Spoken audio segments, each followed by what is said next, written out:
वो दीवाना वार कब्र की दीवार को खुरचने लगा, लेकिन इसकी जख्मी उंगलियों में दर्द की टेसें उठने लगी।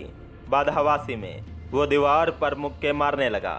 इस वक्त अगर बाहर से कोई सुनता तो इसे कब्र के अंदर से ठक ठक की घुटी हुई आवाज़ें सुनाई देती, मगर इस उजाड़ बेअबान गैर फिरके के कब्रिस्तान में तो दिन के वक्त कोई नहीं आता था। आधी रात को वहाँ कौन हो सकता था। जमशेद ने थक कर सर नीचे गिरा लिया। वो बच्चों की तरह बेख्तियार होकर रोने लगा, मगर कब्रिस्तान में इसकी आवाज़ सुनने वाला कोई नहीं था। वो कभी रोते रोते चुप हो जाता और कब्र की दीवार पर ज़ोर ज़ोर से मुक्के मारने लगता। जब मुक्के मारते मारते थक जाता तो फिर रोने लग जाता। जब रोते रोते गला खुश्क हो जाता तो कराने लगता। इसकी हालत बड़ी इबरत अंगेज़ हो गई थी। आखिर मायूस होकर इसने अपना सर कब्र की ज़मीन के साथ लगा दिया और सिसकियाँ भरने लगा। कब्र में गहरी खामोशी थी। ऐसी खामोशी इसने ज़िंदगी में कभी महसूस नहीं की थी। ये वाकई मौत की खामोशी थी। इस खामोशी में इसे सरसराहट की सी आवाज़ सुनाई दी। वो सिसकियाँ भरते भरते चुप हो गया और कान लगाकर इस आवाज़ को सुनने और समझने की कोशिश करने लगा। कब्र की तारीकी में इसे कुछ दिखाई नहीं दे रहा था, लेकिन इसे महसूस हो रहा था कि सरसराहट की ये आवाज़ कब्र की दाएं जाने वाली दीवार से आ रही है। इसे सांप का ख्याल आ गया। हो सकता है ये कोई सांप हो। सांप के ख्याल से इसके दिल पर ज़रा सा भी खौफ तारी ना हुआ। वो ज़िंदगी और मौत के दरमियान हालात नज़ा में पड़ा था। ऐसी ज़िंदगी से मौत हज़ार दर्जे बेहतर थी। वो चाहता था कि सांप इसे डस ले, कम अज़ कम इसे अजाब से तो निजात मिल जाएगी। सरसराहट की आवाज़ ऐसी हो गई जैसे कब्र की दीवार पर से मिट्टी नीचे गिर रही हो। जमशेद ने लेटे लेटे हाथ उठाकर कब्र की दाएं जानिब की दीवार पर फेरा। इसका अंदाज़ा सही था। यहाँ कब्र की दीवार पर से एक जगह मिट्टी अपने आप आहिस्ता आहिस्ता नीचे गिर रही थी। इसकी समझ में ना आया कि ऐसा क्यों हो रहा है। इसने सोचा, हो सकता है दूसरी तरफ से किसी मुर्दार जानवर ने इसके जिस्म की बू सूंघ ली हो और अब ज़मीन में सुराख करके इस तक पहुंचने की कोशिश कर रहा हो ताकि इसे अपना निवाला बनाए। इसने सोचा, हो सकता है ये कोई चूहा हो। एक नहीं बल्कि चूहों का एक हुजूम हो जो सुराख खोद कर कब्र में आते ही इसके जिस्म की बोटियां उड़ानी शुरू कर दें। ऐसी अंदोनाक और अज़ियतनाक मौत के ख्याल से जमशेद की रूह लरज़ गई। जहाँ से दीवार की मिट्टी नीचे गिर रही थी, इसने वहाँ अपना हाथ रख दिया। जिंदा रहने की शदीद जद्दोजहद एकदम से इसके अंदर जाग उठी थी। अब वो मरना नहीं चाहता था, बल्कि किसी भी तरह कब्र से बाहर निकलकर जिंदा इंसानों में वापस आकर जिंदा रहना चाहता था। इसके हाथ रखने के बावजूद कब्र की दीवार की मिट्टी बराबर नीचे गिर रही थी और फिर इसका हाथ दीवार के अंदर धंस गया। दीवार का एक हिस्सा नीचे गिर पड़ा था और वहाँ से धुंध में लिपटी हुई फीकी फीकी रोशनी कब्र में आने लगी थी। जमशेद कब्र में जितना उठ सकता था उठकर बैठ गया और इस रोशनी को तकने लगा। एकदम इसे ख्याल आया कि किसी गैबी ताकत ने इसकी मदद की है और कब्र की दीवार खोल दी है। ये फीकी फीकी धुंधली रोशनी सितारों की रोशनी है जो बाहर से आ रही है। जमशेद जल्दी से कोनियों के बल रेंग कर कब्र के शगाफ में दाखिल हो गया। इसने देखा कि दूसरी तरफ भी एक कब्र की लहद थी जिसमें एक इंसानी हड्डियों का पिंजरा पड़ा था। हड्डियों के पिंजर की गर्दन की हड्डी के करीब ही एक इंसानी खोपड़ी पड़ी थी जिसका ऊपर वाला हिस्सा गायब था और खोपड़ी की एक आंख से स्याह बिच्छू चिमटा हुआ था। जमशेद ने इस कब्र को और इस कब्र के हड्डियों के पिंजर को पहचान लिया। ये वही कब्र थी जिसके अंदर बैठकर इसने पिछली रात अफरीती बदरू का चिल्ला किया था और फिर एक चीख नुमा धमाके की आवाज़ से मुर्दे की खोपड़ी उछलकर बड़े ज़ोर से इसके सर से टकराई थी और वो खौफज़दा होकर भाग गया था। वो रेंगता हुआ अपनी कब्र में से निकलकर इस दूसरी कब्र में आ गया। इस कब्र में दाखिल होते ही जमशेद की निगाहें बेख्तियार इस तरफ उठ गईं जहाँ कब्र में एक काफ़ी बड़ा शगाफ था। वो इसी शगाफ में कब्र के अंदर चिल्ला करने की गर्ज से दाखिल हुआ था। धुंधली फीकी रोशनी में इसने देखा कि वहाँ अब कोई शगाफ नहीं था। इसने कब्र की दूसरी दीवार की तरफ देखा कि शायद ये शगाफ कब्र की दूसरी दीवार में था, मगर वो दीवार भी बंद थी। ये कब्र भी चारों तरफ से बंद थी। इसने सोचा शायद ये वो कब्र नहीं है, कोई दूसरी कब्र है, मगर मुर्दे का सही सालम पिंजर और आधी टूटी हुई खोपड़ी और खोपड़ी की एक आंख से चिमटा हुआ काला बिच्छू इस बात का सबूत था कि ये वही कब्र है जिसमें गुज़श्ता रात जमशेद ने चिल्ला काटने की कोशिश की थी और डर कर भाग गया था।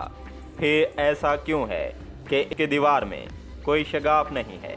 क्या ये शगाफ किसी ने बाहर से बंद कर दिया था? मगर किसी को ऐसा करने की क्या ज़रूरत थी? इस कब्र के मुर्दों के लवाहे की एक अरसा हुआ वहाँ से जा चुके थे और कई बरसों से ये कब्रिस्तान वीरान पड़ा था। जमशेद की निगाह खोपड़ी पर पड़ी तो वो इसे सकते के आलम में देखता ही रह गया। खोपड़ी जो एक तरफ को टेढ़ी होकर पड़ी हुई थी, आहिस्ता आहिस्ता सीधी हो रही थी। खोपड़ी का ऊपर वाला आधा हिस्सा उड़ चुका था। इसकी एक आंख से जो काला बिच्छू चिमटा हुआ था वो साकित था और बिल्कुल हरकत नहीं कर रहा था। सिर्फ इस बिच्छू की दुम जिसमें जहर भरा हुआ था किसी वक्त हिलने लगी थी। जमशेद सहमी हुई आंखों से खोपड़ी को देख रहा था। खोपड़ी आहिस्ता आहिस्ता सीधी हो गई और फिर ज़मीन से 2 फुट बुलंद होकर ऐन जमशेद की आंखों के सामने आ गई। जमशेद चुपचाप अपनी जगह पर साकित बैठा इसे तकने लगा। खोपड़ी अपनी एक आंख के सुराख में से जैसे इसे टिकटिकी बांधे देख रही थी। जमशेद को एक बोझल और गुस्सीली मर्दाना आवाज़ सुनाई दी। सुन ऐ कालू जादू के आमिल, गौर से सुन। तूने मेरे वजूद को ऐसा नुकसान पहुंचाया है कि जिसके लिए मैं तुझे कभी माफ़ नहीं करूंगा। तेरी वजह से मेरी खोपड़ी का आधा हिस्सा गायब हो गया है। मैंने तुझे अपनी गिरफ्त में ले लिया है। मैं तुझसे अपने वजूद की बर्बादी का ऐसा खौफनाक बदला लूँगा कि जिसे तू मरते दम तक नहीं भुला सकेगा। जमशेद काले जादू का आमिल था और बदरूहों को बुलाकर इनसे गुफ्तगू किया करता था। वो समझ गया कि इसका चिल्ला उल्टा पड़ जाने की वजह से इस मुर्दे के सर की खोपड़ी को नुकसान पहुंचा है और ये अब इससे बदला ज़रूर लेगा। इसे ये भी अंदाज़ा हो गया था ये मुर्दा कोई बड़ा ख़तरनाक आतिश परस्त जादूगर था जिसका ताल्लुक़ इसके मुनहरिफ फ़िरके से ही है। जमशेद ने आवाज़ में आजिज़ी पैदा करते हुए कहा, मुझसे अनजाने में बड़ी भूल हो गई है। मुझे अगर पता होता कि ये तुम्हारा वजूद पिंजर है तो मैं इसे कब्र में चिल्ला करने कभी ना बैठता। पारी गुस्सीली आवाज़ ने जवाब दिया, अब कुछ नहीं हो सकता। मुझे तूने जो नुकसान पहुंचाना था पहुंचा दिया। अब तुझे मेरे इंतकाम की आग से कोई नहीं बचा सकेगा। जमशेद इसी लम्हे समझ गया था इसके साथ जो कुछ हुआ है और हो रहा है इस शख्स की वजह से हुआ है और ये कोई बड़ा ख़तरनाक और ज़बरदस्त शैतानी ताकत वाला आतिश परस्त जादू रह चुका है और यही इसे इस अजाब से बाहर निकाल सकता है। इसने हाथ जोड़कर कहा, मुझे माफ़ कर दो, मुझ पर रहम करो और मुझे यहाँ से बाहर निकलने का रास्ता बता दो। मैं हमेशा तुम्हारा ग़ुलाम रहूँगा। गुस्सीली आवाज़ ने कहा, ग़ुलाम तो तू मेरा हो चुका है। मैं जो चाहूँगा तेरे साथ करूँगा। मेरा पहला बदला ये है कि तू अब ज़मीन के अंदर कब्रों की दुनिया से कभी बाहर नहीं जा सकेगा। ये राक्षसों, ठुकराई हुई बदरूहों, बदकारों, घिनौने गुनाह करने वालों की अजाब सता आत्माओं की दुनिया है। तो इस आग और दलदलों की दुनिया में सिसक सिसक कर मरेगा और फिर तेरी बदरू यहाँ क़यामत तक भटकती रहेगी। एक भयानक कहकहे के साथ टूटी हुई खोपड़ी ऊपर आहिस्ता आहिस्ता नीचे आकर अपने हड्डियों के पिंजर के पास गिर पड़ी। जमशेद अगरचे अभी जिंदा हालत में था, खुद बदरू नहीं था, लेकिन वो काले जादू के अमल से बदरूहों से राब्ता कायम करके इनसे गुफ्तगू किया करता था। वो आलमे असफल की इस गुनाह आलूद मखलूस से मानूस था। चुनांचे इसे इस कदर हैरत नहीं हुई थी जितनी एक नॉर्मल इंसान को हो सकती थी, मगर वो जिंदा हालत में इस मखलूक के दरमियान में आ जाने से खौफज़दा ज़रूर था। इसके पास काले जादू के कुछ ऐसे मंत्र भी थे जिनको पढ़कर फूंकने से वो इस ज़ेरे ज़मीन बदरूहों की दुनिया से निकलने की कोशिश कर सकता था। वो मंत्र पढ़ने के लिए बैठ गया, मगर ये देखकर वो और ज़्यादा वहशत ज़दा हो गया कि इसे काले जादू का एक भी मंत्र याद नहीं रहा था। इसने जहन पर जोर डालकर मंत्रों को याद करने की बहुत कोशिश की, लेकिन लगता था जैसे इसके जहन से काले जादू के तमाम मंत्र गायब हो चुके थे। एक भी मंत्र याद नहीं आ रहा था। वो घबरा गया, लेकिन इसने बहुत जल्द अपनी घबराहट पर काबू पा लिया और कब्र से बाहर निकलने की तदबीरें सोचने लगा। ये कब्र भी तो कब्र की तरह चारों तरफ से बंद थी। छत पर सैकड़ों मन मिट्टी का बोझ था। फीकी फीकी धुंधली सी सोगवार रोशनी कब्र में ज़रूर फैली हुई थी।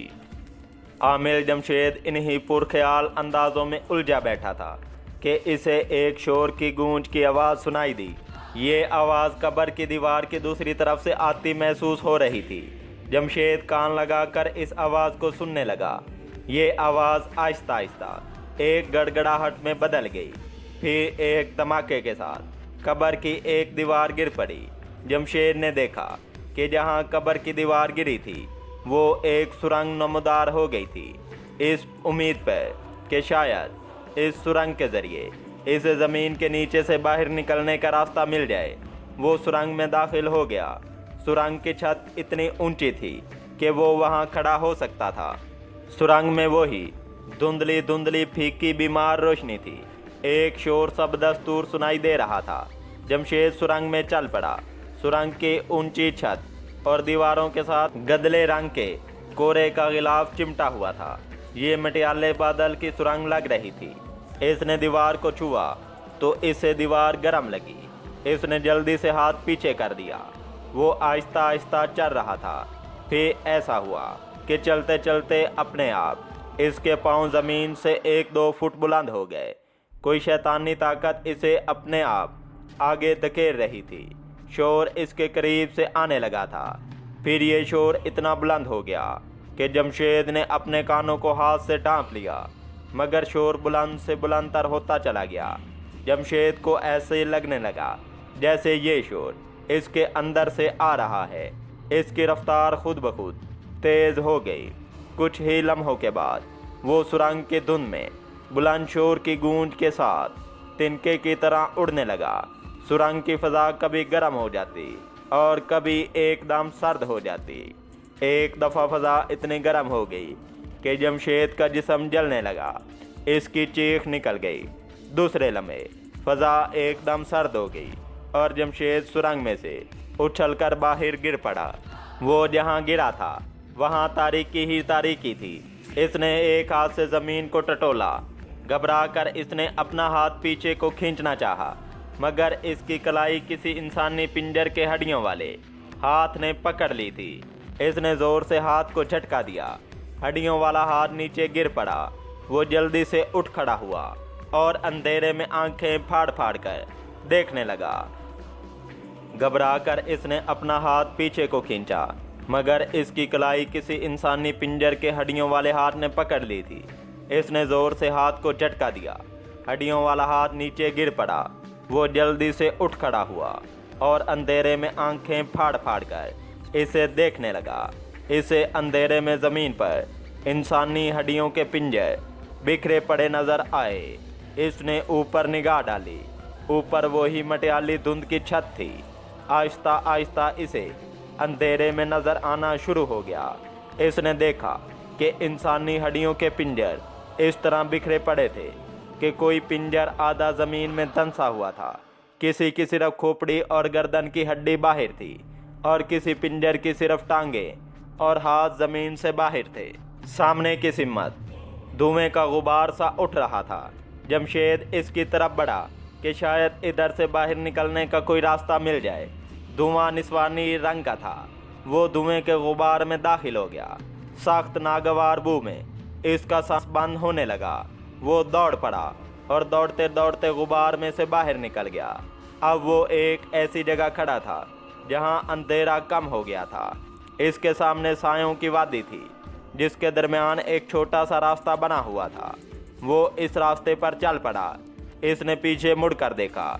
जैसे जैसे वो आगे बढ़ रहा था, पीछे वादी का रास्ता अंधेरे में छुपता जा रहा था। चलते चलते वो छोटे टीलों के पास आ गया, जिनकी चोटियां तारकी में डूबी हुई थीं। वो ज़रा आगे गया तो इसे टीलों के दरमियान एक झील दिखाई दी। झील की सतह तारकोल की तरह स्याह थी। वो रुक गया और सोचने लगा कि अब किस तरफ को जाए। झील की स्याह सतह पर धुंध की पतली पतली लहरें हरकत कर रही थीं। अचानक इसे धुंध की लहरों में एक कश्ती अपनी तरफ आती दिखाई दी। वो गौर से इस कश्ती को देखने लगा। कश्ती ज़रा करीब आई तो जमशेद ने देखा कि कश्ती में कोई बैठा चप्पू चला रहा है। कश्ती बड़ी आहिस्ता आहिस्ता और रुक रुक कर किनारे की तरफ आ रही थी। जब कश्ती ज़रा और करीब आ गई तो जमशेद को कश्ती में बैठी हुई एक औरत नजर आई, जो दोनों हाथों से बहुत जोर लगाकर चप्पू चला रही थी। कश्ती किनारे पर इस जगह आकर रुक गई जहां जमशेद खड़ा था। कश्ती में बैठी हुई औरत कुछ देर टिकटिकी बांधे जमशेद की तरफ देखती रही। औरत ने गहरे रंग की साड़ी पहन रखी थी और इसके बाल शानों पर बिखरे हुए थे। जमशेद हैरत में गुम था कि इस मुर्दों की वादी में यह जिंदा औरत कहाँ से नमूदार हो गई है। औरत बिल्कुल जिंदा हालत में थी और इसकी स्याह आंखों में जिंदगी की चमक मौजूद थी। जमशेद को फौरन ख्याल आ गया कि वो ज़मीन से बाहर आ चुका है और ये आतिश परस्तों के कब्रिस्तान से दूर कोई ऐसा इलाका है जो अभी तक इसकी निगाहों से ओझल था। एक जिंदा औरत को अपने साथ देखकर इसके दिल में जिंदा रहने की सारी तवानाइयाँ और ज़िंदगी के सारे जज्बे बेदार हो गए। इसने औरत से कहा, मुझे झील से पार उतार दो, मैं रास्ता भूलकर इधर आ गया था। कश्ती में बैठी हुई औरत टिकटिकी बांधे जमशेद को तकती रही। जब जमशेद ने बेताब होकर दूसरी बार औरत से झील के पार ले जाने के लिए कहा तो औरत बोली, कश्ती में बैठ जाओ। जमशेद फौरन कश्ती में बैठ गया। कश्ती में बैठते वक्त इसने महसूस किया कि कश्ती इसके बैठने से बिल्कुल नहीं डगमगाई। वो पुरइसरार औरत कश्ती के एक सिरे पर बैठी थी। जमशेद कश्ती के दरमियान बैठ गया। औरत मुसलसल इसे तक रही थी। जमशेद ने पूछा, ये शहर का कौन सा इलाका है? पहले तो मैंने यहाँ कोई झील नहीं देखी। पुरइसरार औरत ने कोई जवाब ना दिया और कश्ती को घुमाकर वापस ले जाने लगी। तब जमशेद ने देखा कि ये झील का पानी, जो तारकोल की तरह स्याह था, इतना भारी और गाढ़ा है कि औरत को चप्पू चलाते वक्त काफ़ी जोर लगाना पड़ रहा है। वो बड़ा हैरान हुआ कि इस झील का पानी इतना गाढ़ा और भारी कैसे हो गया है। इसने औरत से कहा, तुम यहाँ आकर बैठ जाओ, मैं कश्ती चलाता हूँ। औरत ने चप्पू चलाते चलाते हाथ रोक लिए और इसका नाम लेकर बोली, अपनी जगह पर चुपचाप बैठे रहो। और दोबारा चप्पुओं के साथ जोर आजमाई करने लगी। लगता था कि कश्ती तारीख दलदल के ऊपर चल रही है। कश्ती रुक रुक कर दूसरे किनारे की तरफ जा रही थी। इस वक्त जमशेद का ये शक यकीन में बदल गया कि वो अभी अजाब ज़दा गुनाहगार मुर्दों की दुनिया में ही है। वो ठंडा सांस भरकर रह गया। कश्ती जूं की रफ्तार के साथ स्याह काली झील की दलदल में दूसरे किनारे की तरफ बढ़ रही थी। जमशेद से रहा ना गया। वो इस मुअम्मे को हल करना चाहता था कि वो कहाँ है और जहाँ है वो कौन सी जगह है। वो वहाँ से कैसे बाहर निकला जा सकता है। इसने औरत से सवाल किया, ये कौन सी जगह है और तुम कौन हो और तुम्हें मेरा नाम कैसे मालूम हुआ? औरत ने फौरन जवाब न दिया। कुछ देर खामोशी से चप्पू ज़ोर ज़ोर लगाकर चलाती रही। फिर बोली, मुझे तुम्हारे बारे में सब कुछ मालूम है, अभी खामोश होकर बैठे रहो, इसी में तुम्हारी भलाई है। जमशेद खामोश हो गया। इसके बाद इसने कोई सवाल ना किया। काफ़ी देर के बाद कश्ती झील के दूसरे किनारे पर आकर रुक गई। औरत ने धीमी आवाज़ में कहा, आवाज़ मत निकालना, मेरे पीछे पीछे चले आओ। औरत कश्ती से उतर गई। जमशेद भी इसके पीछे उतर गया। औरत एक तरफ को चल पड़ी। जमशेद इसके पीछे चलने लगा। फ़ज़ा में इस तरह घुटन का एहसास था और मटियाली धुंध फैली हुई थी। दोनों जानिब अंधेरा था। इस अंधेरे में कहीं कहीं मकानों के दरवाजे नजर आ रहे थे। अंधेरे की धुंध में डूबे मकानों के सिर्फ दरवाजे ही दिखाई दे रहे थे। किसी मकान का दरवाज़ा खुला था, किसी मकान का दरवाज़ा बंद था। एक मकान के खुले दरवाजे के करीब से गुजरते हुए जमशेद को अंदर से किसी के रोने और सिसकियां भरने की दबी हुई आवाज़ सुनाई दी। खौफ की एक सर्द लहर इसके जिस्म में दौड़ गई।